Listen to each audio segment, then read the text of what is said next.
caractéristiques associées. Donc, si on regarde un petit peu l'énoncé, hein, donc on a le palais là, qui est sur le plan horizontal, et l'idée, hein, ça va être d'amener, en fait, ou du moins d'essayer, hein, d'amener le palais hein, jusqu'à ce point haut là, qui est percé d'un trou, hein, puisqu'on a un fil qui permet donc à un opérateur hein, de tirer hein, pour essayer d'amener donc le palais au niveau donc du point haut. Monsieur, par contre, je crois qu'on n'a plus le partage d'écran. Vous n'avez plus le partage d'écran. Alors, qu'est-ce qui s'est passé? Pourquoi ça a changé? C'est revenu là? Oui, c'est bon. Bon. Merci. Non, je sais pas ce qui s'est passé. Donc, je disais donc. Oui, donc on va mener donc, le point M hein, jusqu'au point O, mais alors pas n'importe comment. Hein. Donc, on impose une contrainte forte au mouvement. Hein. On veut que la distance OM hein, varie de la manière qui est ici, hein, à savoir R0 moins VT. Et donc ça, on va voir que le fait qu'on ait hein, ce type de variation pour petit r de t, hein, eh bien, ça va avoir un certain nombre donc, de conséquences. Bien. On vous suggérait d'utiliser donc le théorème du moment cinétique. Hein. Donc ici, hein, il faut faire proprement le bilan des forces qui va s'exercer donc sur le palais, en gardant bien à l'esprit en fait que le plan hein, dans lequel évolue donc notre palais, lui, il est horizontal. Hein. Donc il y a deux forces que je n'ai pas fait apparaître donc sur le schéma qui est ici, hein, puisque j'ai représenté le plan horizontal.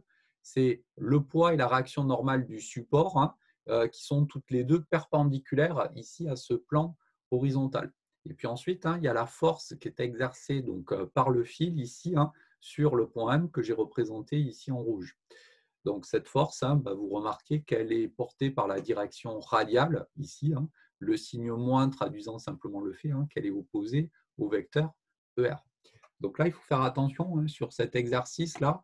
Bon, il y a certes l'opérateur hein, qui va exercer donc une force ici en tirant à l'extrémité du fil, hein, mais notre système étant le point M, l'opérateur, lui, hein, il n'exerce pas donc, directement donc, la force sur le point M. Donc, il ne faut pas introduire hein, cette force F dans le bilan des forces, hein, puisque dans le bilan des forces, il faut regarder uniquement les interactions entre l'objet auquel on s'intéresse, le point M, et puis bah, le milieu environnant.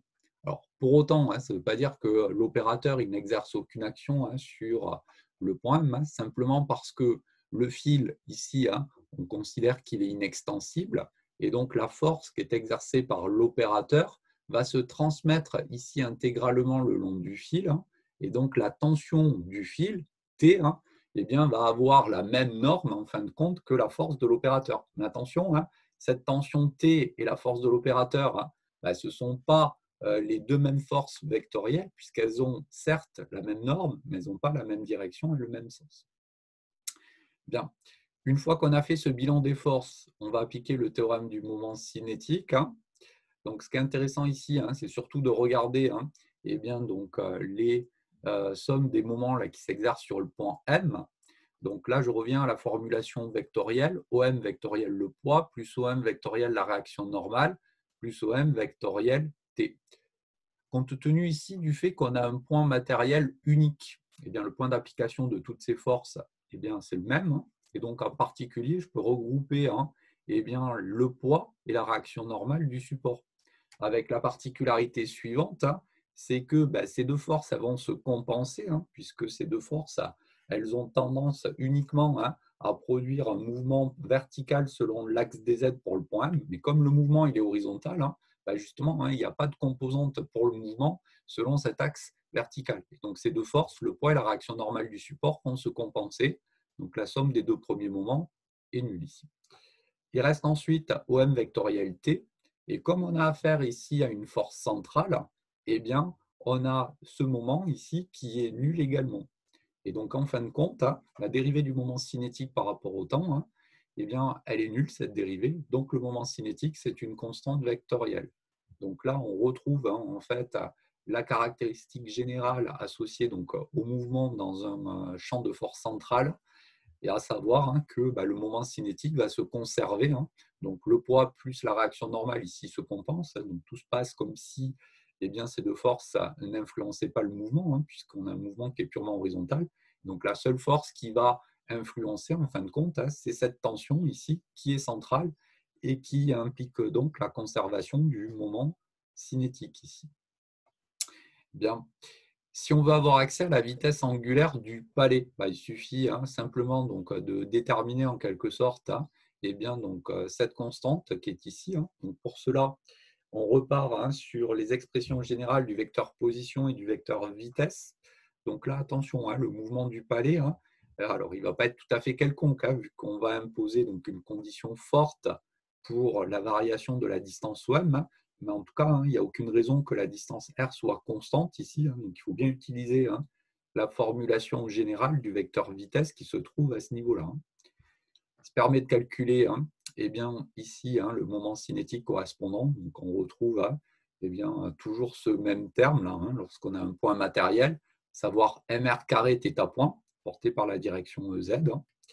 Et pour avoir accès donc, à cette constante qui est ici, il suffit de se placer à t égale 0, puisqu'à t égale 0, on connaît eh bien, les conditions initiales relatives donc, à la position d'une part et au vecteur vitesse d'autre part. Donc le moment cinétique à t égale 0, ça va être OM0 vectoriel m fois le vecteur vitesse initiale, d'où l'expression qui est ici. Donc remarquez que là, je n'ai pas utilisé tout à fait la même formulation que précédemment pour le vecteur vitesse, simplement parce qu'on connaît directement les caractéristiques du vecteur vitesse en l'instant initial. Je vous rappelle qu'on vous indiquait que le vecteur vitesse initial, c'était V0 Eθ.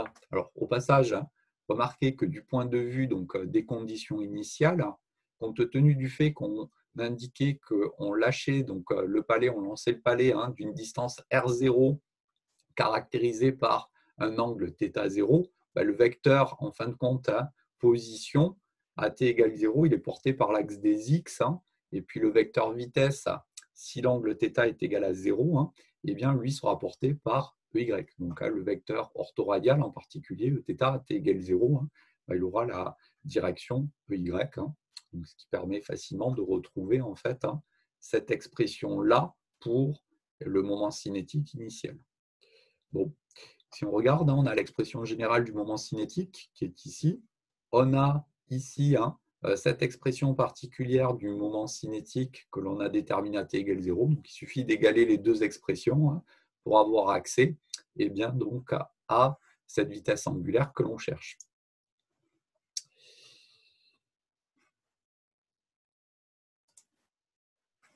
Donc ici, c'est ce que j'ai fait. Donc la distance R, attention, elle va dépendre du temps ici, mais on vous indique la dépendance là, dans l'énoncé. Donc ça vous donne accès facilement à la vitesse angulaire qui est ici.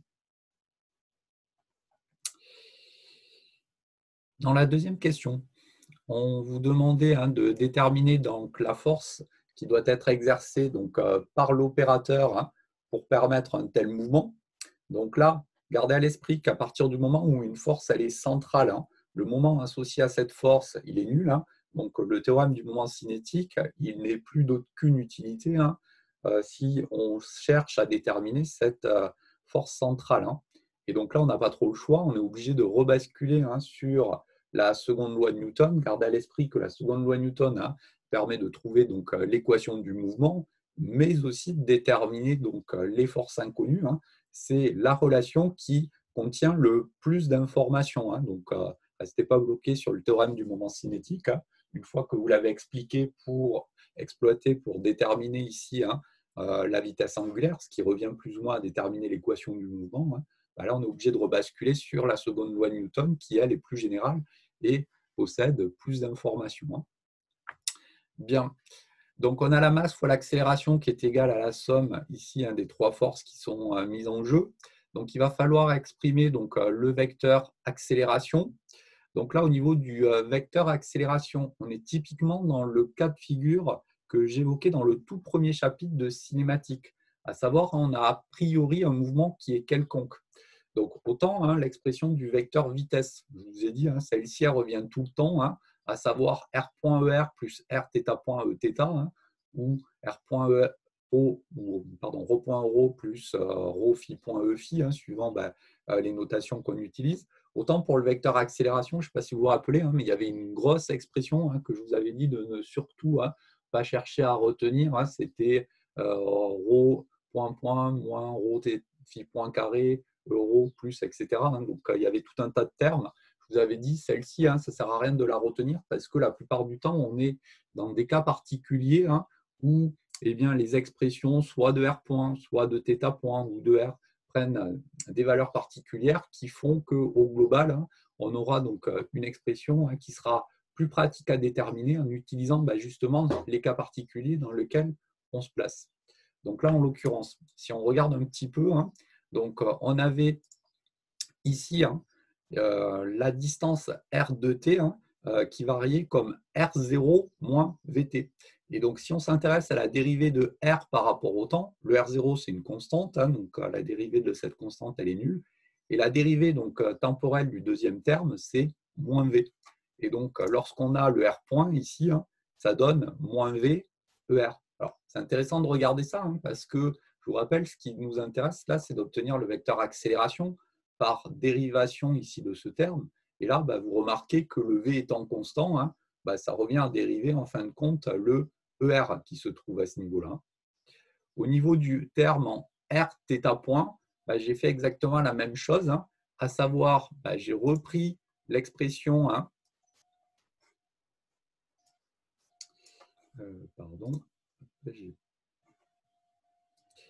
c'est ici. J'ai repris l'expression de θ point qui se trouvait à ce niveau-là. J'ai multiplié par R, ce qui me donne donc ce terme ici fois R de t. Le R de t, je vous rappelle, c'est le R0 moins Vt.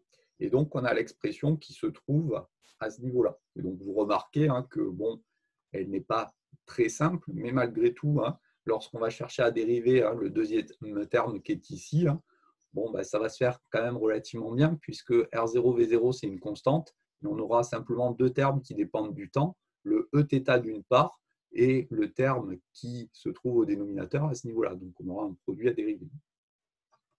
Bien, ce que j'ai fait donc à la ligne du dessous, donc on va avoir les trois termes qui sont ici, avec la particularité, c'est que le premier terme et le dernier terme, au signe près, ce sont les mêmes, puisqu'on reconnaît ici rien d'autre que θ point. Et donc, en fin de compte, le vecteur accélération ici, il n'a qu'une composante, une composante radiale, qui prend l'expression qui se trouve à ce niveau-là. Alors, ça, on pouvait s'en douter, que le vecteur accélération n'aurait qu'une composante, puisque dans le plan horizontal, la seule force qui s'exerce, c'est la tension du fil, grand T, et que cette tension du fil, elle, justement, elle est radiale. Donc, il n'y a pas de composante orthoradiale au niveau des différentes forces qui sont mises en jeu dans le bilan ici. Donc, c'est assez logique de trouver ce vecteur accélération qui est porté par la direction radiale, ER. Bien, lorsqu'on projette la seconde loi de Newton ici sur les deux axes du repère, voici ce que l'on a. Donc, c'est la première équation là qui nous intéresse, puisque ça nous donne accès directement à la norme ici de la tension du fil, qui représente rien d'autre que la norme de la force qui est exercée par l'opérateur. Donc la direction et le sens étant donnés par la direction verticale, la force F étant elle dirigée vers le bas. En tout cas, la tension du fil et la force de l'opérateur sont les mêmes. Et donc ici, vous remarquez qu'il y a une petite particularité, c'est ce que j'ai noté au niveau de la remarque qui se trouve à ce niveau-là. Le R0 moins Vt, je vous rappelle que c'est la variation particulière qu'on impose à la distance OM. Et donc, si l'idée, c'est de ramener le point M jusqu'au point O, cette distance petit r, R0 moins Vt, elle doit tendre vers 0. Donc, vous remarquez que d'un point de vue de la force que doit exercer l'opérateur, cette force, elle doit être infinie. Et donc, d'un point de vue pratique, ça veut dire qu'il n'est pas possible d'amener le point M jusqu'à l'origine avec ce mouvement particulier qui impose à la distance petit r de varier en R0 moins Vt, puisque la force mise en jeu doit devenir infinie dans les dernières parties du mouvement pour ramener le point M jusqu'au point O. Donc ça veut simplement dire que le fil il casserait en fin de compte. Bien. Donc voici pour cette première application qui était un peu différente de celles qui suivent, mais disons, ça c'est à la limite un exercice qu'on aurait pu faire dans le chapitre précédent sur le théorème du moment cinétique également, puisque vous remarquez que ce qu'on a utilisé, c'est justement ce théorème du moment cinétique, plus les caractéristiques en fin de compte qu'on avait mis en évidence après, à savoir la planéité du mouvement et puis le fait que le moment cinétique se conserve. Bien, des questions déjà sur cet exercice? Non, personne? Ok. Alors, si on regarde l'application numéro 2, l'application numéro 2, elle, on rebascule sur quelque chose d'un petit peu plus classique. Donc, on vous demandait de déterminer donc, la nature de la trajectoire associée à un satellite.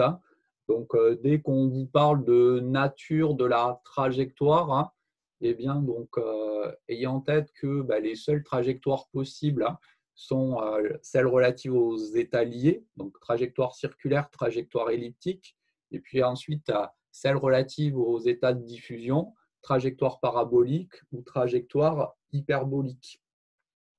Et ce qui permet donc, de passer d'une trajectoire à l'autre, c'est le signe de l'énergie mécanique qui est mise en jeu.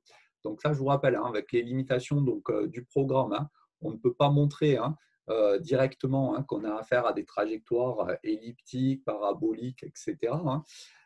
Simplement parce qu'il faudrait utiliser l'expression de l'équation de la trajectoire en coordonnées polaires, autrement dit exploiter l'équation d'une conique. Ça, c'est pas au programme.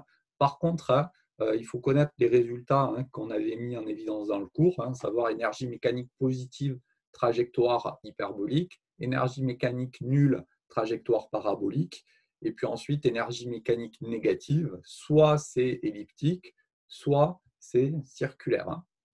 Bien. Donc, si ici, on cherche à s'intéresser à cette énergie mécanique, vous remarquez que ce que l'on vous donne, c'est la vitesse initiale et la position initiale du satellite. Bon. Le système, ça va être le satellite. Dans le référentiel galiléen d'études, la seule force qui s'applique, c'est la force de gravitation. On a donc un système conservatif. L'énergie mécanique, elle est constante. Et donc ça va permettre, à l'aide des conditions initiales, d'avoir accès justement à la valeur de cette constante. Donc, sur le principe, aucune difficulté. 1 demi de mv0 carré moins la constante de gravitation petit m grand M sur R0. Donc là, je vous avais dit, vraiment, faites l'effort de faire les applications numériques. Déjà, les expressions, il y a pas mal de termes qui interviennent. Et puis surtout, il faut bien s'entraîner à manipuler les différentes données qui sont mises en jeu. Donc, en particulier, je vous rappelle que l'unité SI de longueur, c'est le mètre. Donc, toutes les longueurs, il faut qu'elles soient en mètres, en particulier le R0 qui est ici, donc il est donné en kilomètres.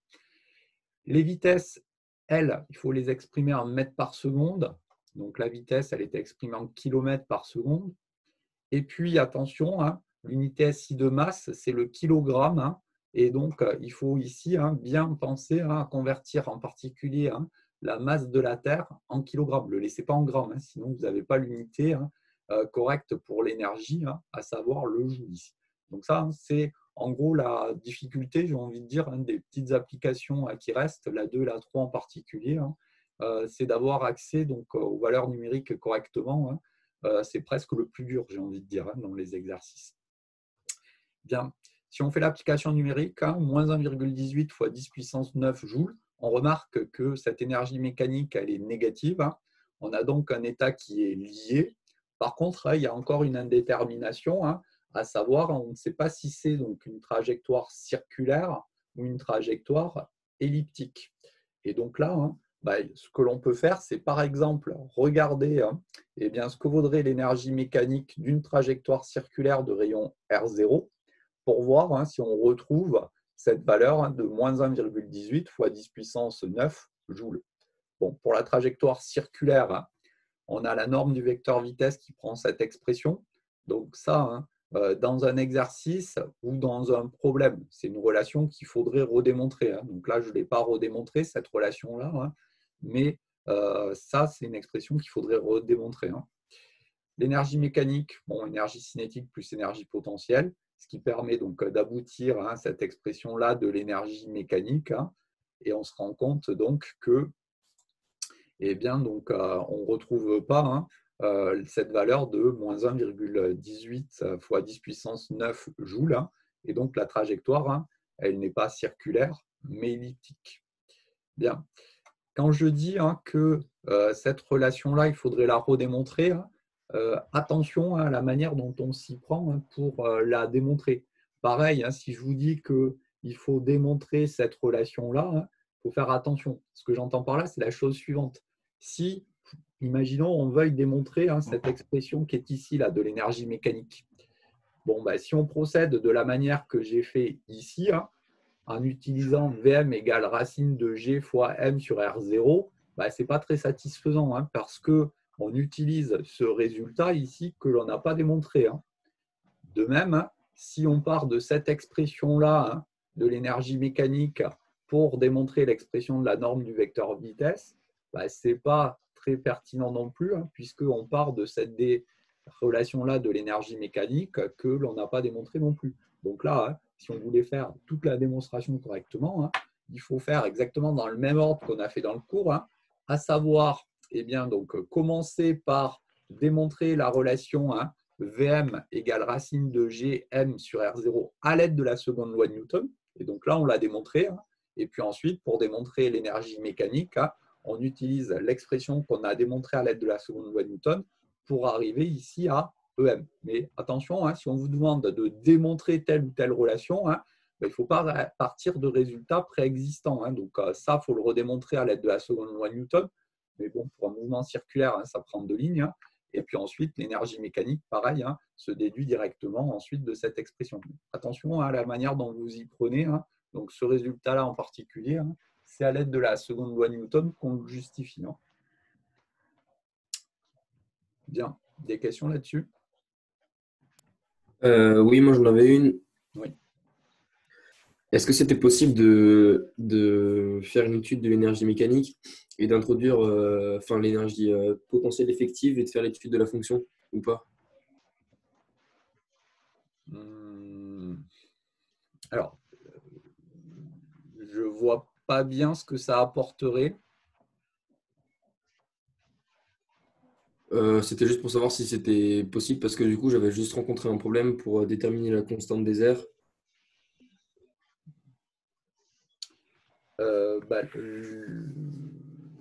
Quand tu dis faire l'étude de la fonction, disons, je ne vois pas bien où ça mènerait en fait.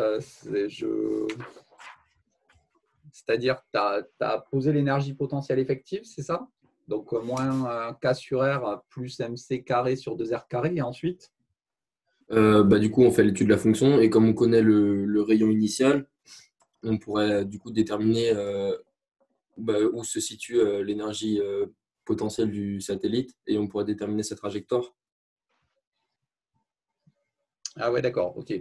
En fait, hein, si je résume hein, pour les autres, hein, donc votre camarade, hein, il s'intéresse à l'énergie donc potentielle effective. Donc pour le coup, hein, ça aurait donc la même allure que celle qu'on avait donc donnée donc dans le cours hein, pour le cas attractif de l'interaction newtonienne. Et après, hein, compte tenu du fait que on connaît la valeur de R0, hein, il voulait regarder où on se trouvait donc, sur cette courbe de l'énergie potentielle effective, hein, de manière donc, à savoir à quel type de trajectoire hein, on avait à faire. À savoir, hein, si on se trouve par exemple sur l'axe horizontal, ça voudrait dire que ça correspond donc à une trajectoire donc, parabolique. Si on se trouve au minimum en fait, de la fonction, c'est une trajectoire circulaire, etc. Donc oui, hein, donc, c'est plutôt intéressant comme approche. Et donc, ton problème, c'était la détermination de la constante des airs, c'est ça? Oui, c'est ça, parce que du coup, c'était R carré θ point, mais du coup, je savais pas si on pouvait utiliser le fait que la vitesse initiale, elle était communiquée de manière juste orthoradiale ou pas? Oui, effectivement, parce que le seul moyen d'avoir accès à la constante des airs, c'est effectivement d'utiliser donc les conditions initiales. Mais comme on ne connaît pas en fait effectivement l'angle entre le vecteur position et le vecteur vitesse initiale, c'est un petit peu embêtant. Ok, ouais, d'accord, je vois. Je suis en train de réfléchir, mais parce que le R carré est à point pour repasser par le moment cinétique. Oui, là, effectivement, l'idée à la base, elle est plutôt pas mal, je trouve, l'idée. Mais effectivement, il faudrait arriver à déterminer donc, numériquement cette valeur de constante des airs. Mais comme on n'a pas l'angle entre le vecteur position et le vecteur vitesse initiale, effectivement, pour déterminer donc, le moment cinétique, c'est problématique. Donc, l'idée, elle était plutôt bonne, mais effectivement, vu les données qu'on a ici, on ne peut pas conclure de cette manière-là. Ok, très bien, c'est ce que je voulais savoir, merci. D'autres questions? On peut calculer VM et montrer que c'est différent de V0. Du coup, ça revient un peu au même que calculer l'énergie mécanique. Effectivement, donc ici, lorsque on a montré que c'était un état lié, eh bien, ce qu'on aurait pu comparer, c'est effectivement la valeur qui est donnée numériquement par racine de G fois M sur R0 avec donc, la valeur qui se trouve à ce niveau-là, puisque là, l'expression racine de GM sur R0, c'est la norme du vecteur vitesse associée à un mouvement circulaire. Sur un mouvement circulaire, eh bien, on a l'uniformité du mouvement qui impose que la norme du vecteur vitesse soit constante. Donc, si on ne trouve pas 8 km par seconde ici, c'est que ce n'est pas circulaire. Donc, ça, on peut tout à fait le faire. Effectivement, ça marche également. Alors, après, j'étais parti sur l'énergie. Donc, j'ai continué le raisonnement jusqu'au bout avec l'énergie, mais ça marche tout à fait, effectivement, de raisonner sur la vitesse. Pour la deuxième partie, ici, du raisonnement. D'accord, merci. Plus de questions? Ok, donc l'application numéro 3. Alors, au niveau de l'application numéro 3, en gros, c'était juste une petite application numérique à faire en fin de compte.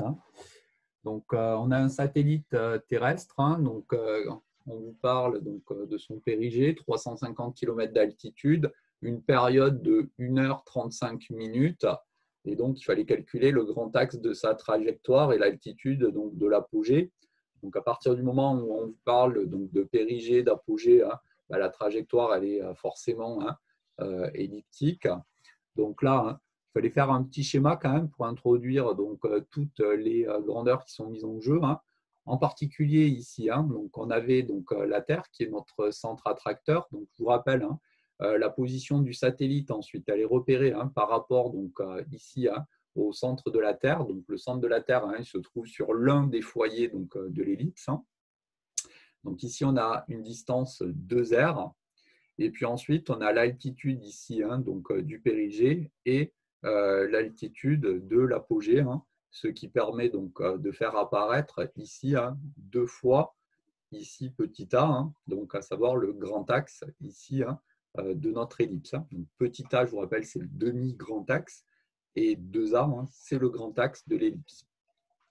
Bon, lorsqu'on a une trajectoire qui est elliptique, si on vous parle de durée ou de temps, la seule grandeur, la seule équation qui met en jeu du temps, c'est la troisième loi de Kepler qui se trouve à ce niveau-là.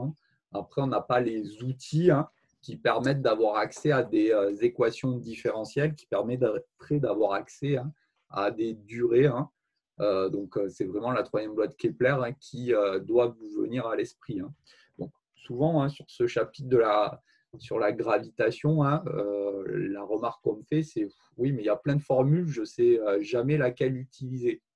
Alors, je ne suis pas tout à fait d'accord avec ça, simplement parce que si on met de côté la première partie du cours, où on s'était intéressé en fait aux différentes caractéristiques du mouvement associé à un point qui se trouve dans un champ de force centrale conservative. savoir la conservation du moment cinétique, de l'énergie mécanique et toutes les conséquences qui vont avec. Eh bien, dès qu'on bascule vraiment sur un exercice qui parle de gravitation, il n'y a quasiment que deux formules qui sont mises en jeu, à savoir la conservation donc, de l'énergie mécanique. Donc, l'énergie mécanique, ça nous permet d'avoir accès donc, à la norme du vecteur vitesse ou à une position, tout dépend quel est l'inconnu. Mais il y a la conservation de l'énergie mécanique. Donc, énergie mécanique égale 1 demi de mv carré, donc moins k sur r. On peut éventuellement, au besoin, selon l'exercice, introduire l'énergie potentielle effective. Mais disons, on a cette expression-là de l'énergie mécanique que l'on peut écrire, on va dire, sous deux formes, si on utilise l'énergie potentielle effective ou pas. Et puis après, la conservation du moment cinétique, la plupart du temps, ça apporte pas grand-chose. Et il reste à peu près que la troisième loi de Kepler, j'ai envie de dire. Donc, les deux relations qui reviennent à peu près tout le temps sont d'une part l'énergie mécanique et ensuite la troisième loi de Kepler. Donc, si vous regardez bien, il n'y a pas tant de formules que ça dès qu'on bascule en fin de compte sur des exercices dans lesquels on étudie donc, des mouvements elliptiques ou paraboliques ou autre chose. Il n'y a pas grand-chose. Bon, ici, une fois qu'on a remarqué qu'il faut utiliser la troisième loi de Kepler, il suffit simplement donc, de faire l'application numérique. Donc là, c'est la même remarque que précédemment. Attention, les masses doivent être en kilogrammes, les durées doivent être en secondes si vous voulez faire une application numérique correcte et obtenir ici une distance petit a qui, elle, va s'exprimer ici en mètres. Donc 6,89 fois 10 puissance 6 mètres. Une fois qu'on a le demi-grand axe, on a le grand axe et on peut facilement avoir accès à l'altitude ici de votre apogée, puisqu'on avait dit que 2A, c'était la somme des trois termes qui étaient ici. Et donc, on a une altitude pour l'apogée qui vaut 699 km. Donc, vous remarquez que l'ellipse que l'on étudie, ici, elle va être entre guillemets relativement circulaire parce qu'on a ici le périgée et l'apogée qui sont à des altitudes qui sont quand même relativement proches l'une de l'autre. Donc, votre ellipse, elle va quand même ressembler beaucoup à un cercle ici. Là, tout à fait, on a un facteur 2 entre les deux altitudes, mais elle va être quand même relativement circulaire. Bien. Des questions là sur ce petit exercice?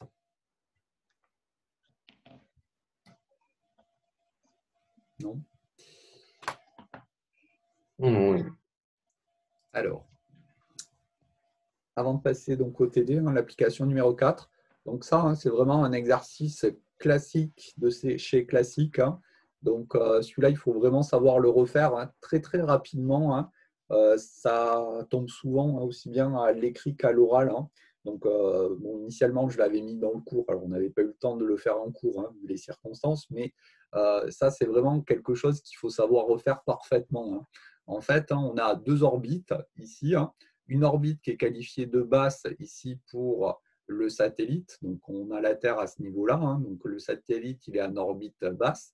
Et ensuite, on veut la mener sur une deuxième orbite. Donc, ici, de rayon plus grand. Donc, la nouvelle orbite, ici, elle est également circulaire. Et puis, dans ce cas particulier, elle est en plus géostationnaire. Et donc, pour cela, on va utiliser une orbite de transfert qui, elle, va être elliptique. Donc, cet exercice-là, il est assez complet en fait, parce qu'il met en jeu à la fois donc, des caractéristiques de mouvement circulaire pour l'orbite basse et puis donc, pour l'orbite haute ici qui est géostationnaire, et puis ensuite des caractéristiques d'une orbite ici elliptique pour tout ce qui est orbite de transfert. Donc ça, c'est vraiment l'exercice classique qu'il faut savoir refaire. Je vous ai dit, il y a tout un tas de choses dans cet exercice que l'on vous fait calculer. Donc, il est assez complet. Bien. Donc, si on regarde un petit peu ce qu'on vous demandait, donc, dans un premier temps, on vous demandait quelle était donc, la durée nécessaire pour réaliser le transfert. Donc là, on va s'intéresser dans un premier temps à cette orbite de transfert qui est tracée en pointillé ici, une orbite elliptique. Donc, vous remarquez que pour aller donc, du point P jusqu'au point A, en fait, on fait une demi-orbite elliptique. Donc, si on appelle grand T la période ici de ce mouvement elliptique, eh bien, donc, la durée de transfert, c'est rien d'autre qu'une demi-période. Ce que j'ai dit avant sur l'application numéro 3, c'est qu'à partir du moment où on avait donc une trajectoire qui était elliptique, si on parle de durée, bon, la première chose qui va vous venir à l'esprit, c'est troisième loi de Kepler, c'est la seule grandeur, la seule relation où intervient le temps. Donc là, pour déterminer donc, cette durée grand T, eh bien, j'utilise la troisième loi de Kepler. Donc au niveau du paramétrage, donc je ne vais pas refaire apparaître, c'est le même que sur l'application numéro 3. On a donc 2A, à savoir le grand axe de l'ellipse, entre la distance entre P et A, qui est égale à 2 fois le rayon de la Terre, plus l'altitude ici du périgée, plus l'altitude ici de l'apogée. Et puis ensuite, il y a une petite particularité ici. Vous remarquez que eh bien, si on regarde au niveau des données, eh bien, on ne vous donne pas donc, la masse de la Terre.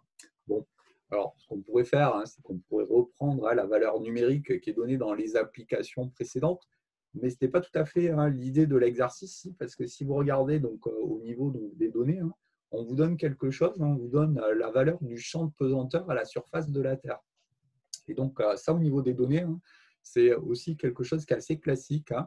Soit on vous donne la masse de la Terre, donc la masse du centre attracteur, soit on vous donne l'accélération du champ de pesanteur au niveau de la surface terrestre, ce qui revient à peu près au même. Alors, quand je dis à peu près au même, voici ce que j'entends par là.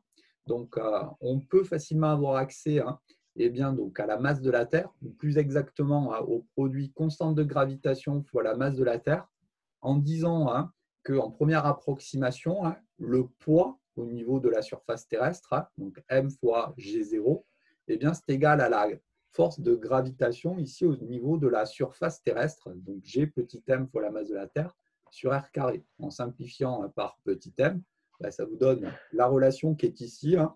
Ça, c'est quelque chose qui revient pareil de manière assez fréquente dans les exercices. Donc, ça, il faut savoir le retrouver. Donc, ça revient à égaler le poids et la force de gravitation. Alors, ça, j'en avais déjà dit 2 mots dans le chapitre 2 de Meca. Le poids et la force de gravitation ne sont pas tout à fait les deux mêmes forces, mais si on considère le référentiel terrestre comme galiléen, bon, il n'y a plus de souci, on peut le faire. Sinon, il faut amener un petit terme correctif. Vous en parlerez en deuxième année, mais qui ne modifie pas fondamentalement le résultat. Donc, en égalant le poids et la force de gravitation, on peut avoir accès à ce produit G fois MT dont on a besoin dans l'application numérique. Donc ici, j'injecte tout ça ici dans la troisième loi de Kepler pour en déduire la durée de transfert. Donc voici l'expression. Donc là, c'est un peu toujours les mêmes remarques. La plus grosse difficulté, c'est de ne pas se louper au niveau donc, de l'application numérique, parce qu'il y a tout un tas de termes, des parenthèses, des puissances, une racine carrée. Donc ça, vraiment, faites l'effort de les faire, ces applications numériques, pour vous entraîner, parce que ça, c'est quelque chose qui est encore largement perfectible sur vos DS. Bien, la durée de transfert, on trouve donc 5 heures, 14 minutes. Ensuite, eh bien, donc, on s'intéressait donc aux vitesses en fait, du satellite au niveau donc, du point P et au niveau du point A, suivant qu'il est donc, soit sur l'orbite circulaire basse ou géostationnaire, soit sur l'orbite ici de transfert.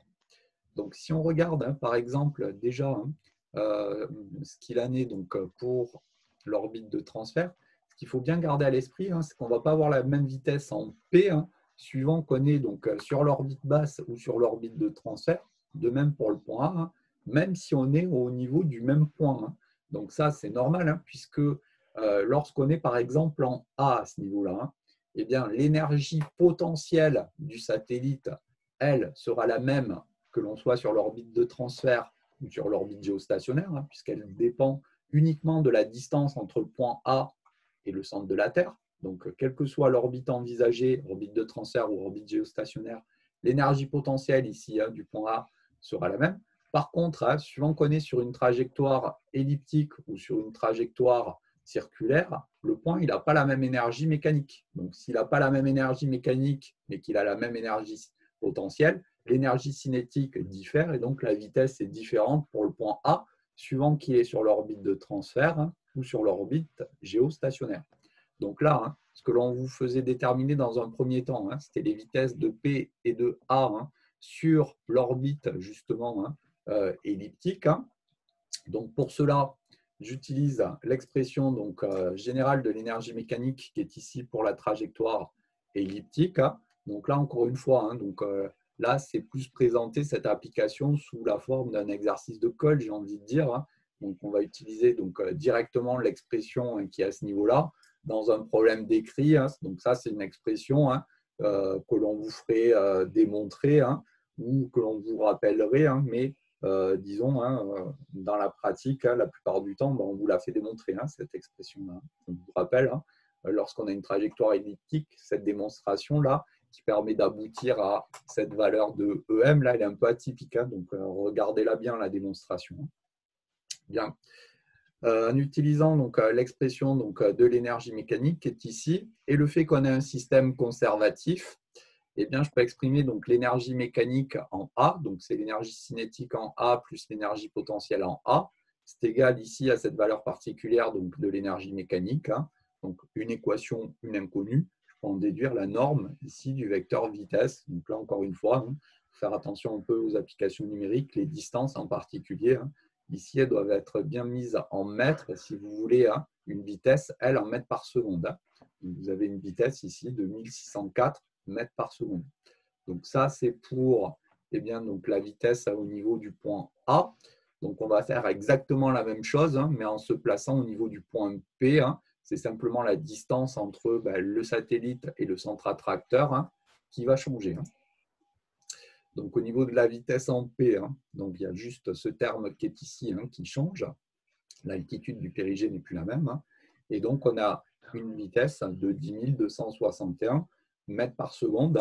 Donc, je vous rappelle ce qu'on avait dit lorsqu'on avait une trajectoire qui était elliptique. Au niveau du périgée, la distance entre le centre attracteur et l'objet auquel on s'intéresse est minimale, mais la vitesse, elle est maximale. Donc, vous en rendez bien compte entre les vitesses en A et en P. Donc, la vitesse en P, elle est quand même plus grande que la vitesse en A.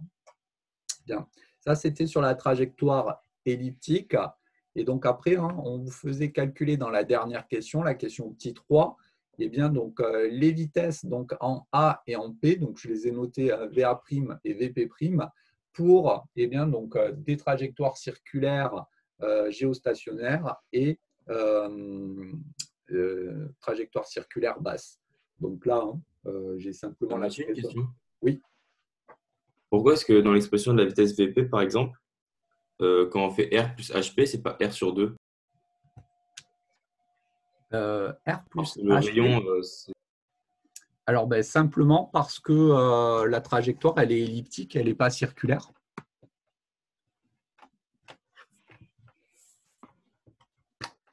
Oui, mais R, c'est le rayon de la Terre ici. Oui. Donc, du coup, le rayon du point P, c'est la demi-hauteur de la Terre plus sa hauteur par rapport à la surface, non?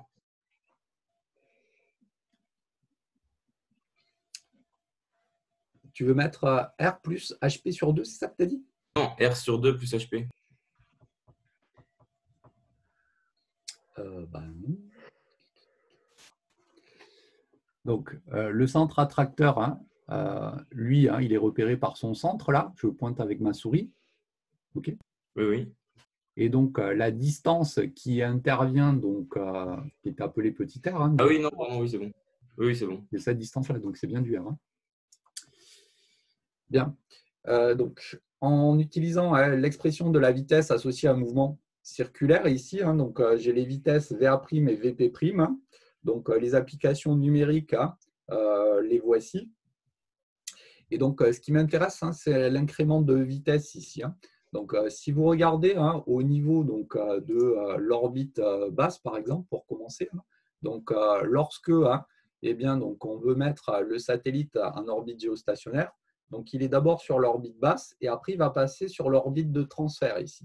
Et donc, si au niveau du point P, je m'intéresse à la variation de vitesse. La vitesse, entre guillemets, finale, donc orbite de transfert, moins la vitesse initiale, orbite basse, eh bien, si on regarde, eh bien, on a Vp moins Vp', elle va être positive ici. Donc, il va falloir fournir de l'énergie ici au satellite sous forme d'énergie cinétique pour le faire basculer de l'orbite circulaire basse à l'orbite de transfert elliptique.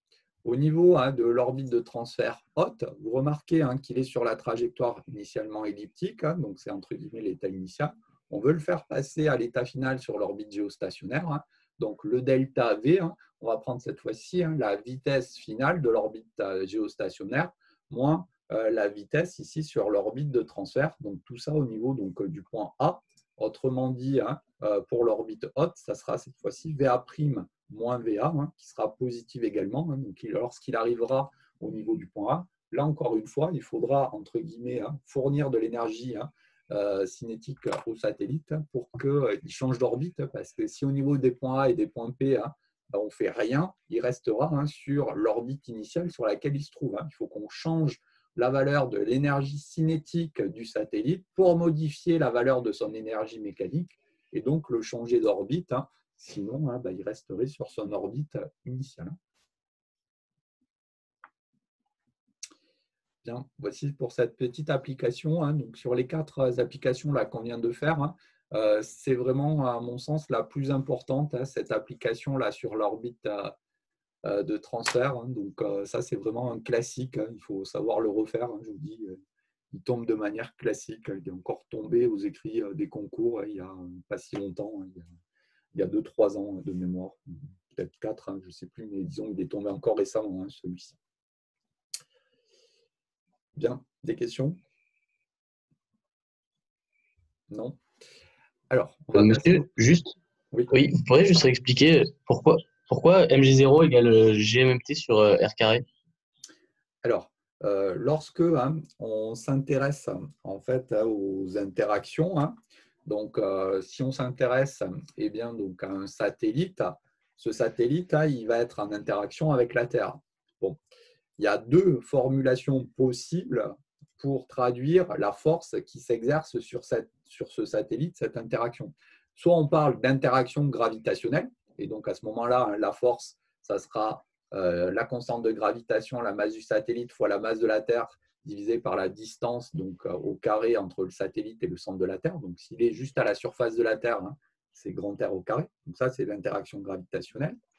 Mais la force qui est exercée par la Terre sur un objet, on a une formulation qui est plus commune, c'est ce qu'on appelle le poids en fait. Et donc, ces 2 interactions, c'est les mêmes. Donc, surtout lorsqu'on fait la mise en équation ici, lorsqu'on s'intéresse au mouvement du satellite autour de la Terre, on ne tient pas compte d'une part du poids et d'autre part de la force de gravitation universelle. Ce sont les 2 mêmes forces en fait. Et donc, c'est pour ça qu'ici, j'égale l'expression de ces 2 forces pour la valeur particulière petit r égale grand R, le rayon terrestre, pour avoir ce lien entre le produit G fois la masse de la Terre et puis l'accélération de la pesanteur G0 ici. Donc, on égale simplement le poids avec la force de gravitation universelle parce que c'est la même interaction, la même forme, la même force en première approximation. Vous verrez qu'en fait, ce n'est pas tout à fait vrai. Il y a un petit terme correctif. Vous l'introduirez en 2e année, mais ce terme correctif, en fait, il ne modifie pas fondamentalement le résultat. Donc, en première approximation, on a le droit d'égaler le poids avec la force de gravitation. Et merci. D'autres questions? Non? Alors, on va passer au TD. Alors, le TD, lui, il était quand même bien plus compliqué. Les 3 premières questions, ce sont des questions de cours, en fin de compte. On vous demande de redémontrer en fait les caractéristiques d'un mouvement dans un champ de force centrale conservative. Et après, dans les autres questions, on a quelque chose d'assez complet en fait. On balaye tout un tas de choses, à savoir l'utilisation de l'énergie potentielle effective dans la question 4. Et puis après, on rebascule sur des caractéristiques de mouvement circulaire avant de terminer sur la question 6, là, qui était un petit peu plus difficile d'un point de vue calculatoire, hein, parce qu'on introduisait à partir d'un mouvement circulaire une perturbation, hein, et donc cette perturbation, hein, on regardait hein, quelle était donc, son influence ici sur le mouvement du satellite. Hein. Donc il était quand même assez dense ce TD, hein, et il balayait hein, vraiment une large gamme de questions, hein, avec des questions hein, qui étaient plus ou moins proches du cours en fait, hein, suivant les questions qui étaient mises en jeu. Alors, si on reprend un petit peu donc, les questions dans l'ordre, donc sur les 3 premières, là, hein, je vais passer assez vite, hein, parce que ça, c'est des questions de cours. Hein. Donc, dans la première question, on vous demandait hein, donc, de montrer que le moment cinétique, en fait, hein, il était constant. Donc là, hein, si on s'intéresse hein, au mouvement du satellite dans le référentiel terrestre galiléen, hein, donc l'origine de notre repère, ça sera le centre de la Terre. La seule force qui s'applique, c'est la force de gravitation, qui est une force centrale. Hein. Donc après, ben, on refait la démonstration qu'on avait fait dans le cours. Hein. Si on s'intéresse au moment hein, de cette force que l'on calcule en haut, hein, vu qu'elle est centrale, le moment il est nul. Donc le moment cinétique, c'est une constante vectorielle. Donc si c'est une constante vectorielle, c'est un vecteur qui est constant en direction, en sens et en norme. Et on a en particulier ici hein, la norme donc, de ce moment cinétique qui est constant. Lorsqu'on introduit hein, eh bien, donc, ce moment cinétique, on avait dit, et on va refaire la même chose ici, hein, que surtout, hein, il faut choisir de manière judicieuse le repère d'espace que l'on va utiliser, de manière à ce que ce moment cinétique soit porté par l'axe OZ.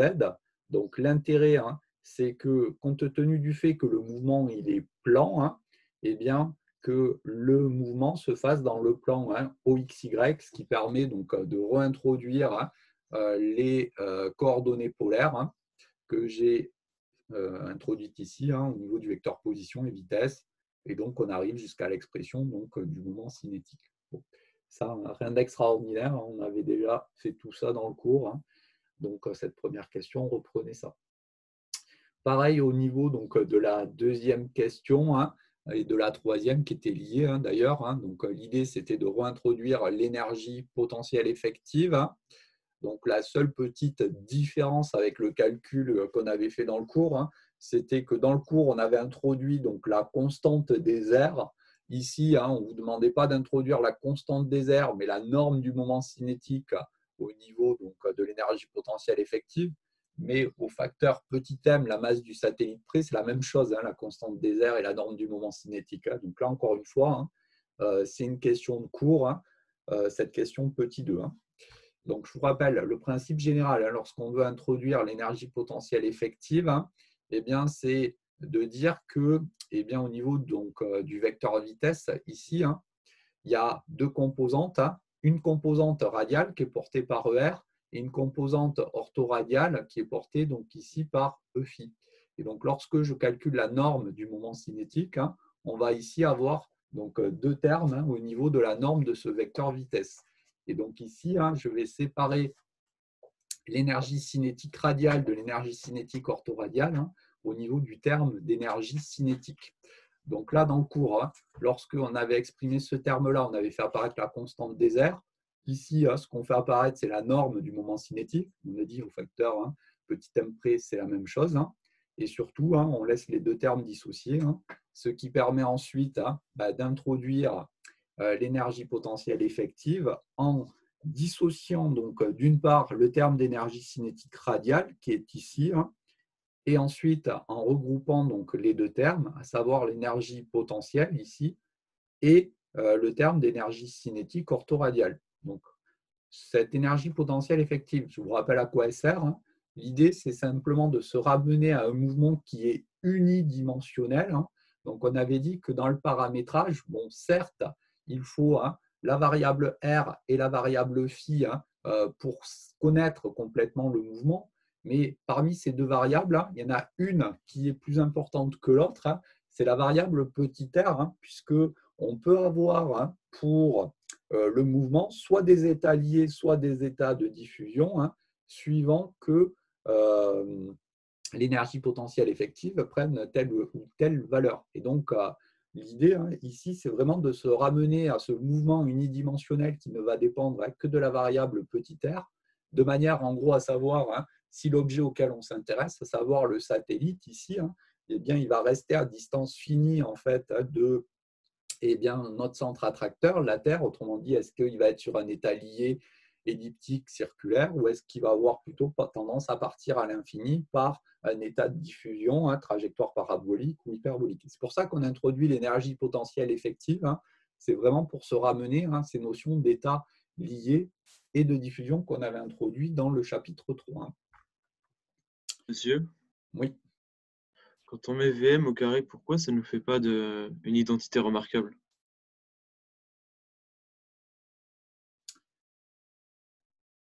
Une identité remarquable, c'est-à-dire? Bah là, on met le carré sur les deux termes, mais si on prend la valeur d'au-dessus qu'il y a de VM, avec les deux composantes, bah, si on met le tout au carré, ça nous fait A plus B au carré. Alors, oui, mais ce qu'il ne faut pas oublier, c'est que en fait, on a… Attendez, hop, je prends juste un…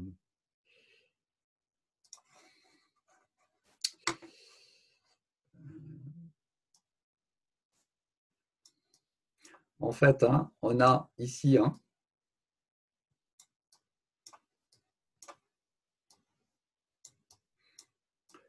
ici, on a VM. Bon, pour le coup, je n'ai pas pris le bon stylo. Donc ici, on a VM. Oui. OK. Et donc là, on a ici la composante radiale sur ER et ici, on a la composante orthoradiale sur EφI. Donc, comme on a un angle droit à ce niveau-là, eh bien, quand on va faire donc, le produit scalaire pour calculer la norme, on va se retrouver certes avec des termes supplémentaires, mais dans lesquels interviennent le produit scalaire ER, scalaire EφI. Et comme ces deux vecteurs sont orthogonaux, eh bien, ces termes supplémentaires, eux, ils seront nuls. Et donc, on aura, pour avoir accès à la norme du vecteur vitesse, uniquement ici le carré donc, de la première composante plus le carré de la deuxième composante pour avoir VM carré. Ah oui, d'accord. Oui. C'est parce Merci. que, attention, on a le vecteur ER et le vecteur EφI qui sont orthogonaux l'un à l'autre. Ouais, merci. Okay. Bien. Alors ensuite,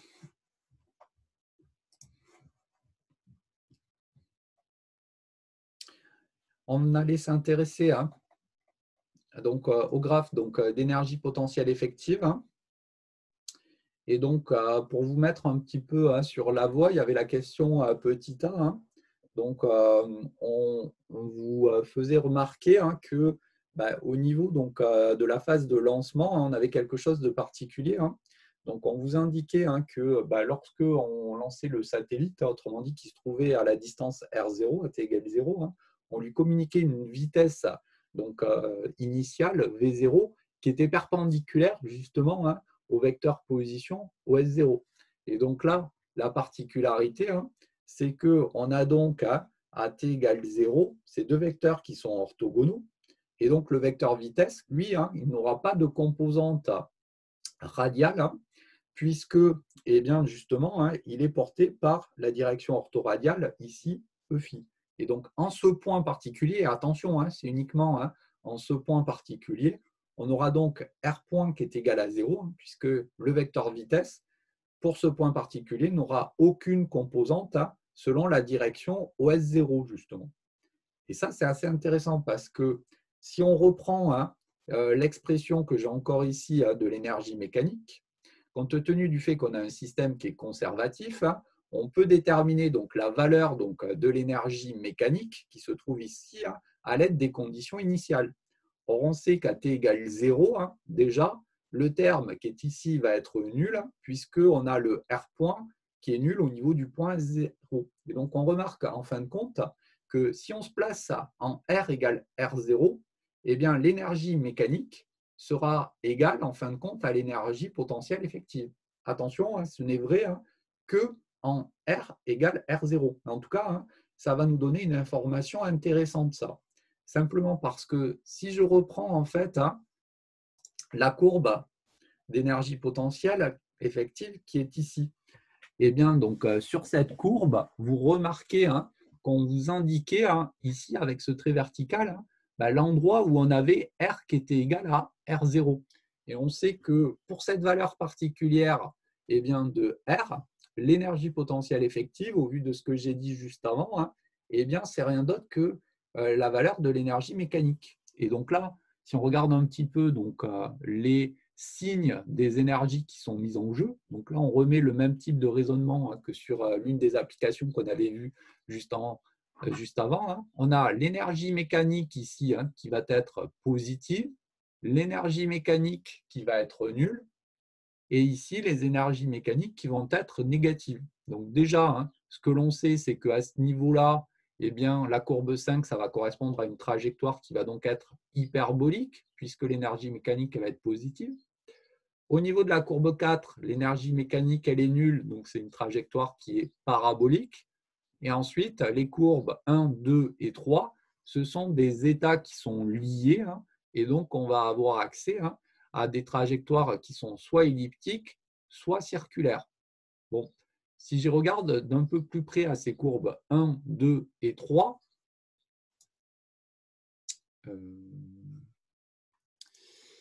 à ces courbes 1, 2 et 3, j'ai refait le petit graphe d'énergie potentielle effective à ce niveau-là. Donc, j'ai pris par exemple la courbe 3 qui se trouve à ce niveau-là. Donc, ici, on a le graphe d'énergie potentielle effective. On a pour R égale R0 la valeur de l'énergie mécanique. Donc, l'énergie mécanique correspondante, je l'ai fait apparaître ici. Et gardez bien à l'esprit qu'on a dit qu'à partir du moment où on s'intéresse à l'énergie mécanique, compte tenu du fait que l'énergie mécanique, c'est égal à l'énergie cinétique radiale qui est positive plus l'énergie potentielle effective, on avait dit dans le cours, et c'est ça qu'on va utiliser ici, le fait que la différence entre l'énergie mécanique et l'énergie potentielle effective, ça doit être quelque chose qui est supérieur ou égal à 0. Donc ça, on l'avait également montré sur un ou deux exemples dans le cours. Et donc, les seules valeurs en fait permises pour petit r, ce sont les valeurs de R qui sont sous la courbe verte d'énergie mécanique E3 ici. Et donc, vous remarquez en fin de compte que petit r va donc être compris entre R0 et R0'. Et donc, ça signifie simplement que pour notre trajectoire elliptique, on a ici le R0 qui correspond donc au péricentre de la trajectoire, puisqu'on remarque que c'est la plus petite valeur permise donc, pour R sur cette trajectoire elliptique. Et donc, dans le même ordre d'idée, si on regarde le graphe suivant, qui correspond à la courbe 1 sur le diagramme d'énergie potentielle effective, donc là, j'ai ma courbe d'énergie potentielle effective. En R0, ici, j'ai la valeur donc, de l'énergie mécanique qui est constante. Et encore une fois, les seules valeurs permises pour petit r sont celles pour lesquelles l'énergie mécanique est supérieure à l'énergie potentielle effective. Donc, les seules valeurs permises pour R sont celles-ci. Et on remarque que cette fois-ci, pour la courbe 1, cette valeur de R0, ça correspond à la plus grande valeur de R permise. Donc, ça correspondra à l'apocentre donc, de la trajectoire. Bien. Et donc, la courbe 2, alors attention, là j'ai écrit un peu vite, corrigé.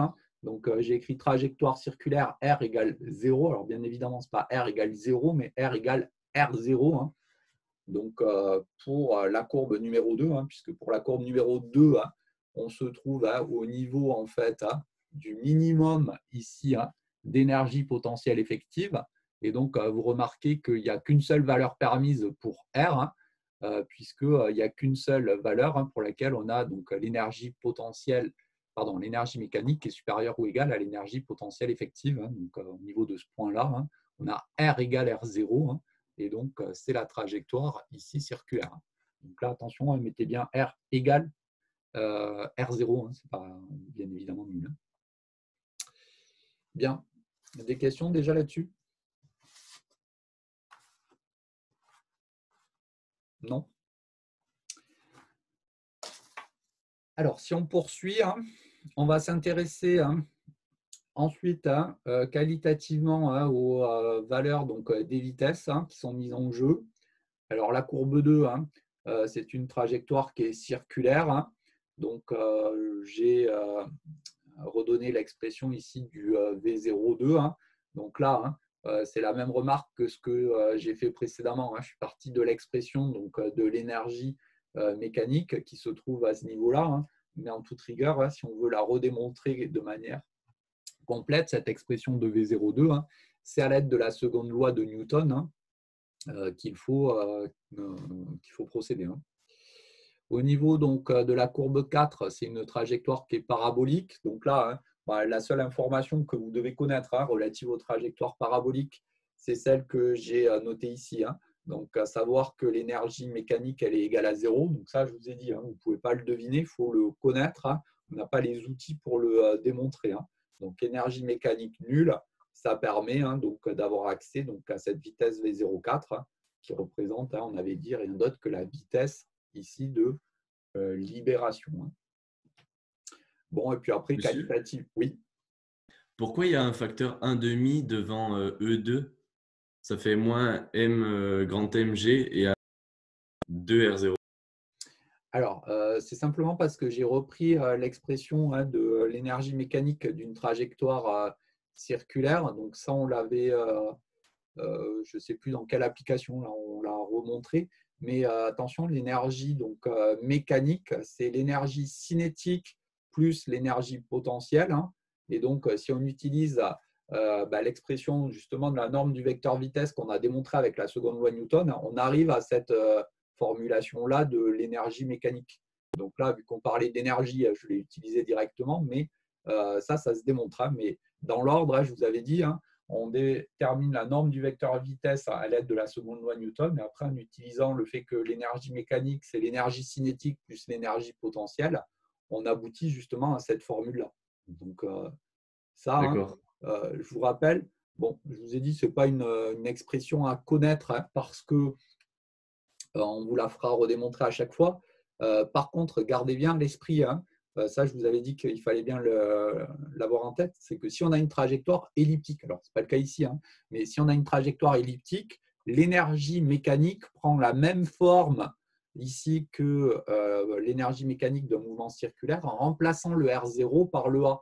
Donc ça, je vous ai dit, c'est important de l'avoir en tête, ça, parce que vu que la démonstration elle est un peu technique, puisqu'on passe par le point A et le point P et qu'on utilise le fait qu'en ces points-là, la vitesse elle est orthoradiale, puis qu'on passe par l'équation polynomiale de degré 2, ce n'est pas immédiat la démonstration.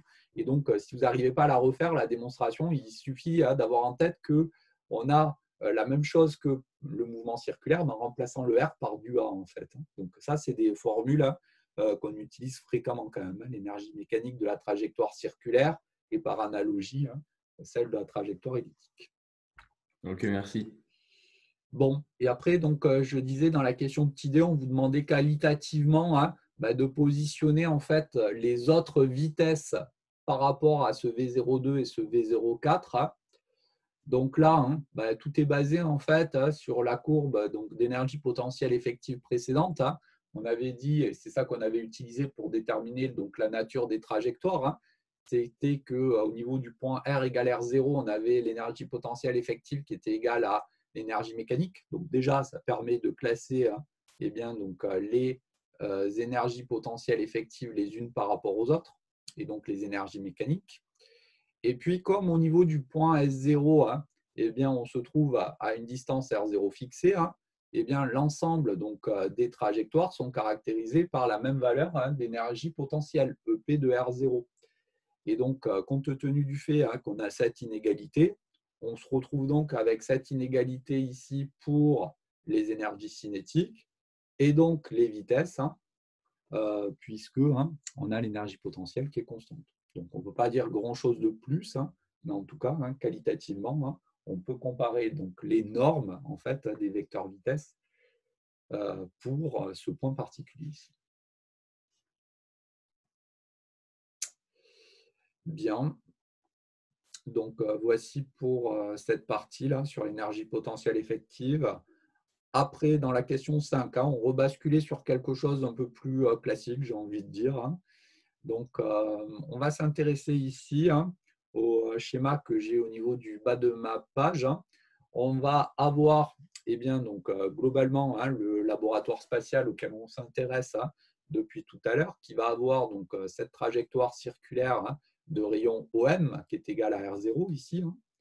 Et ensuite, on a deux satellites qui vont être mis en orbite. Un satellite sur une orbite plus haute, que j'ai représenté ce satellite par le point H qui se trouve à ce niveau-là. Et puis, donc, un satellite sur une orbite plus basse que j'ai représenté ici, ce satellite par le point B. Donc, on a de nouveau deux nouvelles trajectoires circulaires. Alors, bien évidemment, le schéma n'est pas du tout fait à l'échelle. Donc, je vous rappelle les valeurs qui sont mises en jeu. Donc, si vous reprenez l'énoncé, le R0, je ne sais plus où il est, c'était au-dessus. Le R0, il est là. Donc, c'est 7000 km, le rayon de la trajectoire donc, de notre laboratoire spatial, alors que donc, les satellites haut et bas sont décalés simplement de 7 mètres par rapport à cette orbite circulaire de rayon R0 qui est égale à 7000 km. Donc là, ce n'est pas du tout le même ordre de grandeur, mais c'est simplement pour arriver à représenter quelque chose ici. Donc là, on a trois distances, la distance OM, R0, la distance OH, R0 plus L, et la distance OB qui est égale à R0 moins L. Bon, après, vu qu'on a accès à des trajectoires circulaires ici, les expressions qui sont mises en jeu pour les normes des vecteurs vitesse ne présentent aucune difficulté. Donc là, encore une fois, j'ai utilisé la formule directement. C'est G fois la masse du centre attracteur, la Terre, sur le rayon de la trajectoire qui est mise en jeu. Pour le laboratoire spatial, la distance à OM, R0. Et ensuite, pour les deux satellites, le haut et le bas, les rayons de ces trajectoires valent R0 plus L et R0 moins L. Donc là, ce qu'on peut faire, c'est déjà remarquer que, compte tenu du fait que ici, la seule chose qui change, c'est le terme au niveau du dénominateur. On aura donc la vitesse du satellite haut qui sera inférieure à la vitesse du laboratoire, qui sera inférieure à la vitesse ici du satellite bas. Ensuite, ce qui reste à faire, c'est les applications numériques. Alors, j'aurais pu les faire tout de suite, je vous les ai mis là. Vous remarquez que les variations de vitesse qui doivent être mises en jeu, elles sont vraiment minimes. 3,8 fois 10 puissance moins 3 mètres par seconde. Donc ça, c'est lié à ce que j'évoquais précédemment, à savoir que le L qui est ici, il est extrêmement petit devant le R0. 7 mètres devant 7000 km. Donc ça veut dire que le laboratoire spatial et les deux satellites ont quasiment la même vitesse. Vous remarquez que la variation de vitesse, elle est très très faible. Bon, après, concernant donc, le gain ou la perte donc, de vitesse, je l'ai fait apparaître sur mon schéma avec les flèches bleues qui se trouvent à ce niveau-là. Donc là, encore une fois, je ne suis pas du tout à l'échelle, mais c'est simplement pour arriver à représenter quelque chose. Donc, j'ai représenté donc, la vitesse ici donc, de nos trois objets. Et donc, vous remarquez qu'en fin de compte, au niveau donc, du satellite qui se trouve en bas, là, il faut lui communiquer une vitesse supplémentaire de 3,8 fois 10 puissance moins 3 mètres par seconde, alors que le satellite du haut, qui doit aller un peu moins vite que le laboratoire spatial, il faut le freiner entre guillemets un petit peu. Donc, lui communiquer à cet incrément de vitesse, mais négatif cette fois-ci. Autrement dit, que le delta V vectoriel, lui, soit dirigé vers la gauche. Donc, ce qu'on peut se rendre compte ici avec la formulation vectorielle, ici, des vecteurs vitesse. Bien, c'est clair pour tout le monde, ça? Oui. Bon, alors après, la question petit b, ça aussi, c'est quelque chose d'assez classique.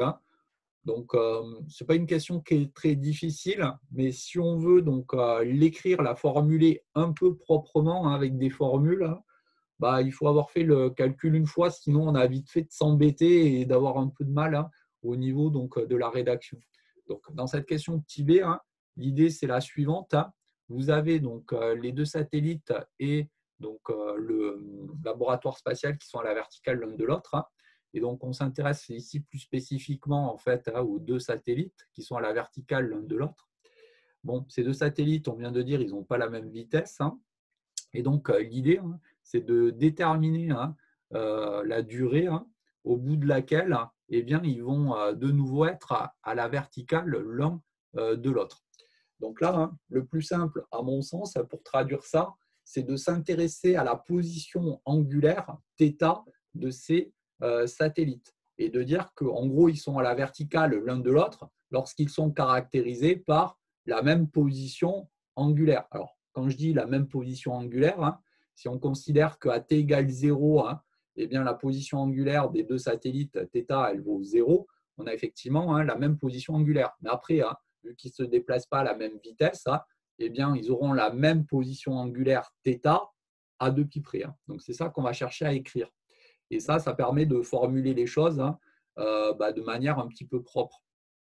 Alors, en soi, déterminer donc, les positions angulaires, ça ne pose pas de grosses difficultés puisque le mouvement de ces satellites, il est circulaire et uniforme. Donc, si on veut avoir accès à la position angulaire, θ, le plus simple, c'est de partir de θ point. Donc, θ point, c'est rien d'autre que 2pi sur la période de révolution. Donc, la période de révolution, on peut facilement y avoir accès. J'ai utilisé par exemple la formule qui est ici. On aurait pu utiliser également la troisième loi de Kepler qui se démontre à partir de cette formule. Donc, ce qui se cache là derrière, c'est rien d'autre que la troisième loi de Kepler en fin de compte. Donc là, l'intérêt, c'est d'avoir accès à l'expression de θ point. Et donc, si vous regardez l'expression de θ point que l'on obtient, vous remarquez que c'est une constante, ce θ point. Et donc, si on veut intégrer par rapport au temps pour avoir accès à θ, ça ne pose aucune difficulté, puisqu'il suffit de primitiver ici le terme constant qui se trouve à ce niveau-là. Ce que j'ai fait à la ligne du dessous. Donc, on a θ point, c'est dθ sur dt. J'ai séparé les variables et j'ai intégré en utilisant le fait qu'à t égale 0, eh bien, on était dans cette position de départ où on avait donc les deux satellites qui étaient à la verticale l'une de l'autre et qui possédaient une position angulaire θ égale à 0. Si on fait exactement la même chose pour le deuxième satellite, ici, eh bien, on a une expression qui ressemble beaucoup. Je ne vais pas redétailler le calcul, mais la seule différence, en fin de compte, c'est le R0 moins L ici, alors qu'ici, on avait R0 plus L, puisque seule la distance entre le centre de la Terre et la position du satellite change. Donc là, vous remarquez qu'une fois intégré, eh bien, on a bien une première verticalité commune pour les deux satellites lorsqu'on a bien t égale 0. Et donc, ce qu'on va chercher, c'est la deuxième date pour laquelle on va avoir donc la même verticalité. Autrement dit, lorsque θb sera égal à θh plus 2pi ici. Et donc là, si vous regardez, on a une équation à une inconnue, T1. Donc, il suffit de faire l'application numérique, vous l'avez là. Alors après, on peut retraduire ça en termes de tours pour que ça soit éventuellement un peu plus parlant.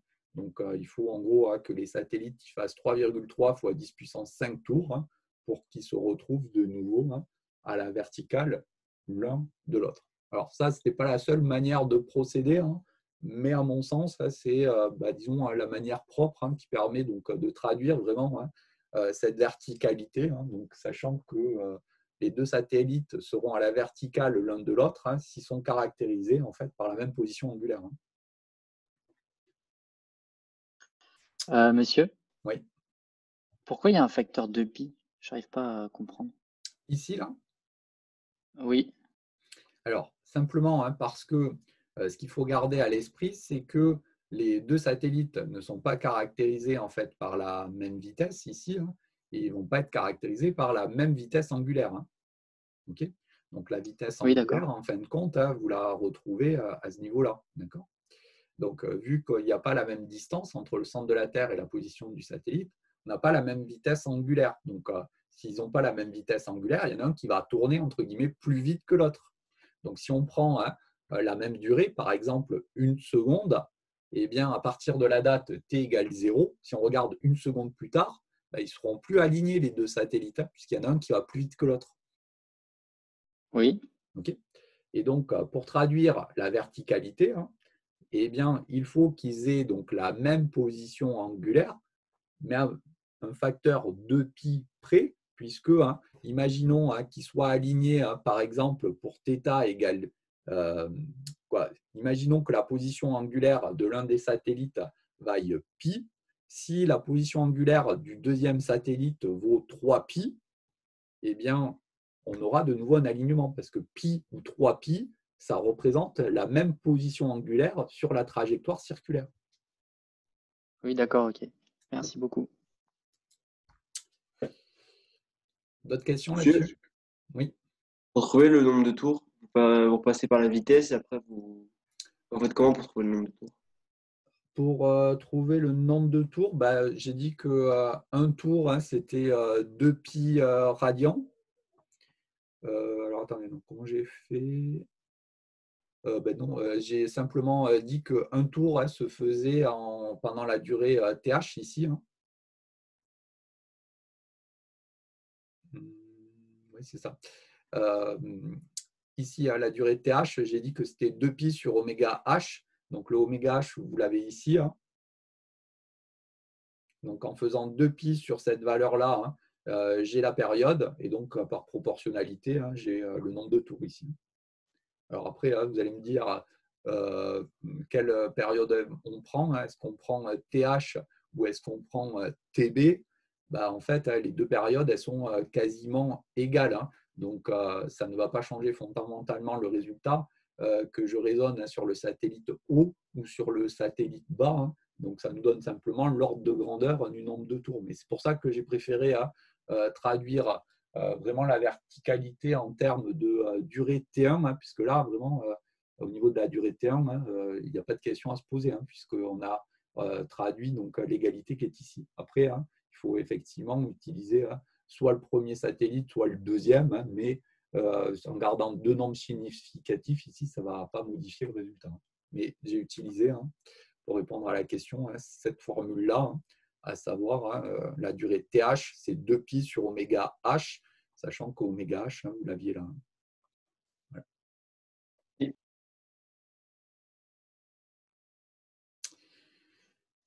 On en arrive à la dernière partie de l'exercice, qui était un tout petit peu plus calculatoire, mais je trouve le résultat final qu'on trouve assez sympa du point de vue de l'exercice.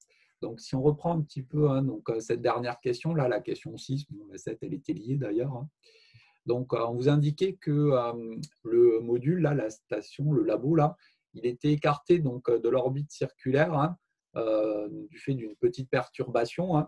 Et donc, on n'avait plus exactement R0 ici pour la trajectoire du satellite, mais on avait un R0 plus un epsilon, le epsilon étant négligeable devant le R0. Donc, on va voir qu'on va garder globalement la trajectoire circulaire.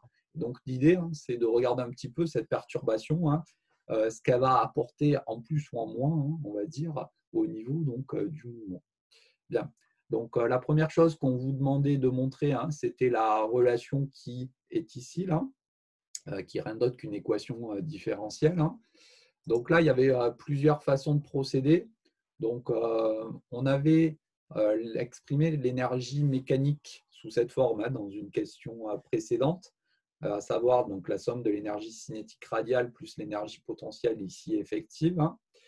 Et donc, ce que l'on peut faire, c'est simplement dériver l'énergie mécanique par rapport au temps, vu qu'on a un système conservatif, pour retrouver l'équation différentielle du mouvement. Donc, je vous rappelle, lorsqu'on veut trouver l'équatif du mouvement, on a plusieurs méthodes à notre disposition.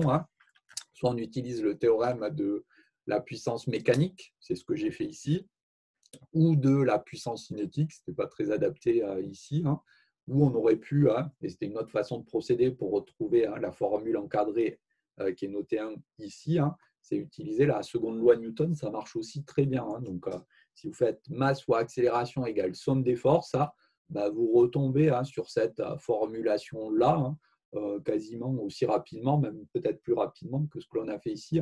La seule chose, c'est de bien écrire le vecteur accélération associé au point M. Vous pourrez essayer de le faire, de retrouver cette formule-là en appliquant la deuxième loi de Newton. Ça marche bien aussi.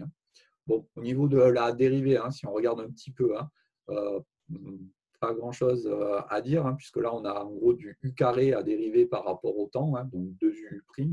Donc, c'est un terme qu'on retrouve tout le temps, ça. Ici, j'ai une fonction puissance, de même qu'à ce niveau-là. Donc, ici, j'ai R à la puissance moins 1, ici, j'ai R à la puissance moins 2. Donc, lorsque je dérive, voici ce que l'on obtient. Pensez que c'est des dérivées temporelles, donc des dérivées de fonctions composées. Il ne faut pas oublier le R point. On aboutit donc à l'équation 1 qui était ici.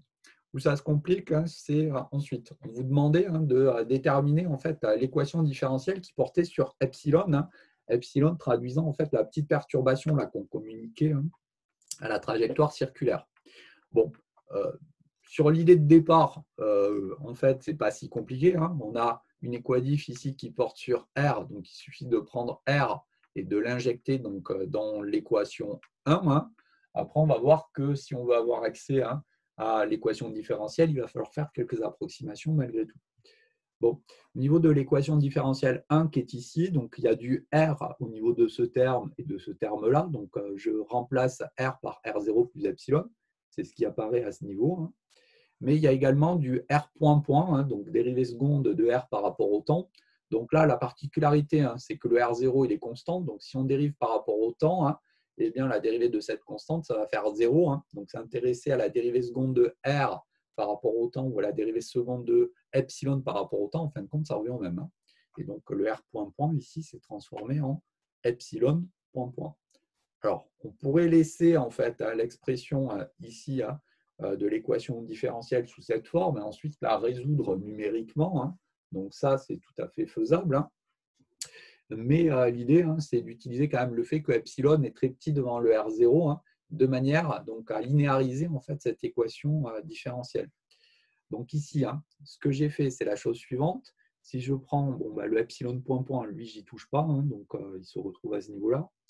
Si je prends le terme qui est ici, déjà, je mets le R0 en facteur ici pour le sortir de la parenthèse. Donc ça va me donner le R0 cube qui se trouve au dénominateur. Donc, lorsque je fais ça, je vais donc avoir du 1 plus epsilon sur R0 au cube. Donc, ce terme-là étant au dénominateur, je le rebascule au numérateur en modifiant le signe de la puissance avec moins 3. Et je fais exactement la même chose pour le second terme, à savoir, je mets le R0 en facteur, donc j'ai du R0 au carré au dénominateur, ce qui me permet d'avoir un terme en 1 plus epsilon sur R0 au carré, qui est au dénominateur. Je fais rebasculer l'ensemble en haut, en changeant le signe ici de la puissance. L'intérêt de faire ça, c'est de pouvoir utiliser la formule d'approximation. Alors, il me semblait, non, j'ai oublié de la remettre. Il faudra que je le rajoute. Donc, l'idée, c'est de faire un développement limité à l'ordre 1 des fonctions précédentes. Simplement parce que si on a le x qui est très petit devant 1, si on a 1 plus x à la puissance alpha, c'est environ égal à 1 plus alpha x. Donc, il y a un certain nombre d'approximations de développement limité qui reviennent tout le temps en physique. C'est un peu toujours les mêmes. Donc, on a sinus alpha environ égal à alpha, tangente alpha environ égal à alpha, cosinus alpha environ égal à 1. On avait fait également le développement de Taylor à l'ordre 2 de la fonction énergie potentielle dans le chapitre numéro 3. Et celui-ci, on l'avait déjà rencontré dans quelques exercices, je ne me rappelle plus bien lesquels là tout de suite, mais disons, on tourne un peu toujours autour de ces mêmes approximations. L'intérêt de faire ça, c'est toujours pareil, c'est de linéariser l'équation différentielle. Donc, c'est ce que l'on a à ce niveau-là. Donc, histoire que ça soit un petit peu plus parlant, eh bien, donc, j'ai regroupé les termes. Et donc, vous remarquez qu'on a abouti jusqu'à l'équation 2 qui est encadrée ici en bas de page. Donc, on a epsilon point plus un terme constant fois epsilon qui est égal à une constante ici. Et donc, quand on regarde ça, ça peut éventuellement être l'équation d'un oscillateur harmonique. Quand je dis ça peut, en fait, tout dépend du signe qui se trouve devant le epsilon ici. Si ce terme-là il est positif, on retrouve effectivement l'équation d'un oscillateur harmonique. Si par contre, eh bien, le terme il est négatif, à ce moment-là, on a des solutions en cosinus hyperbolique et sinus hyperbolique. Donc là, l'idée, c'est de regarder un petit peu le signe du terme qui est dans la parenthèse ici pour savoir si on est dans le cadre d'un oscillateur harmonique ou pas, parce qu'au niveau du mouvement qui va en découler derrière, ça ne va plus du tout être la même chose. Donc c'était là un petit peu la difficulté, c'était de repartir en fait sur l'équation 1 ici pour avoir accès au signe de la parenthèse. Et donc l'idée c'est la suivante. On va s'intéresser à la trajectoire circulaire qui, elle, est non perturbée en fait. Donc pour la trajectoire circulaire, le rayon R0 il est constant et donc on a le R point qui est nul. Ce qui permet donc de réécrire en fait eh bien, ici cette équation 1 pour la trajectoire qui est circulaire mais pure. Donc le R point il est nul, donc ce terme-là il va être nul, ce qui va me donner une relation entre les deux autres termes, mais attention pour uniquement une valeur particulière de R, à savoir R0. Mais tout l'intérêt, c'est de remarquer en fin de compte que pour la trajectoire circulaire, on a le terme C carré sur R0 au cube qui est égal à GM sur R0 carré. Et ça, c'est intéressant parce qu'on remarque qu'au niveau de notre parenthèse, ici, ce sont justement ces termes-là qui interviennent, ce qui permet de simplifier donc, la relation 2. Donc déjà, au niveau du membre de droite de l'égalité, on remarque qu'il est nul en fin de compte, ce membre de droite. Et au niveau donc, de la parenthèse, eh bien, il se réduit à C carré sur R0 à la puissance 4. Et donc là, on se rend bien compte que le terme qui se trouve à ce niveau-là, c'est un terme qui est positif. Et donc, c'est bien l'équation d'un oscillateur harmonique. Et donc, si on regarde, eh bien, en fin de compte, quelle est l'allure de la trajectoire de notre satellite. Donc, j'ai fait en noir ici la trajectoire circulaire non perturbée du satellite, trajectoire circulaire de rayon R0. La trajectoire réelle du satellite, c'est ce que j'ai fait apparaître en rouge. Donc, le epsilon, je vous rappelle, c'est la perturbation radiale en fait, relative à la valeur de R, autrement dit de la distance entre le point O et le point M. Donc, on avait le R qui est égal à R0 plus le petit epsilon qui est solution de cette équation différentielle. Et donc là, d'un point de vue pratique, on a des oscillations autour de la valeur R0. Et donc, on va avoir une trajectoire qui va être globalement circulaire de rayon R0, mais qui ne va pas être de rayon tout à fait constant. On va avoir cette petite perturbation qui fait qu'on oscille en fait autour de cette valeur R0. Mais ça, ce n'est pas très gênant puisque notre trajectoire elle sera stable dans le sens où elle restera globalement autour de cette valeur particulière R0. Et donc, globalement, on a une trajectoire qui est circulaire. Donc ça, c'était la question qui était un peu difficile au niveau de la fin de l'exercice. Vous avez des questions là-dessus? Non? Non, c'est bon. Bon. Après, pour finir, il y avait un dernier petit calcul à faire. Donc, on vous indiquait qu'on augmentait légèrement dans la dernière question ici la vitesse du satellite.